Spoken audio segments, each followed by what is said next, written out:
In my aesthetic, I talk about natural luxury. It's taking a very simple thing and finding what's beautiful about it. Everything has a natural luxury to it.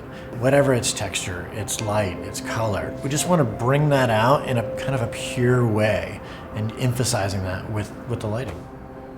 I came to New York from Savannah College of Art and Design. Really came to New York and wanted to be a fashion photographer.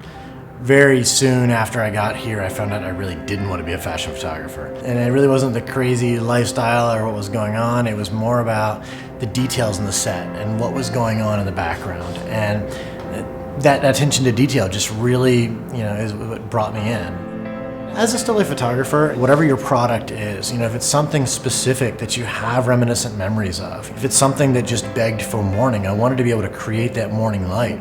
And, everything deriving from the sun, and not having it in the studio, I had to figure out a way to build those items. I wanted to recreate these beautiful suns that were coming up, or a rainy day sitting on the porch of my grandparents' house on the beach. And it was really that attention to detail and that obsession with it that just made me kind of, play in different ways and see, how can I get that feeling back?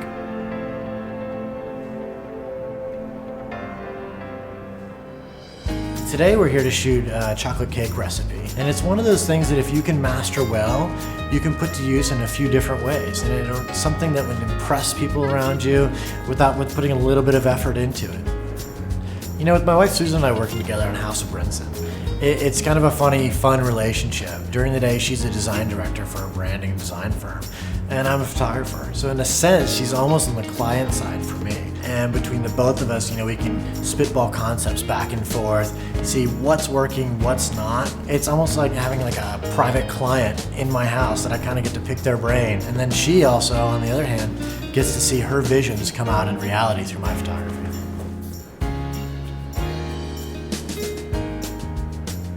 Some of the clients that I've worked for, Martha Stewart Living, Real Simple, Food and Wine, the Mars Corporation, I try to bounce back between, the editorial and the advertising because one really does keep fueling the other. Being so into food, it really helps me push boundaries with clients. Once they know how much I'm really involved in something I'm shooting, it makes them feel much more comfortable.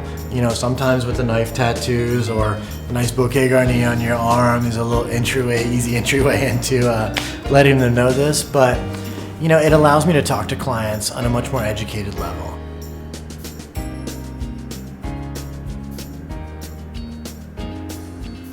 I really love to think about, these different times a day and how can I achieve that. And so in my lighting, I use a lot of plexi and a lot of white and black cards to kind of take away light or add a little bit of light here and there. By taking the reflectors and just having them skim plexi here and there, just allows you just a sliver of light just in the right spots.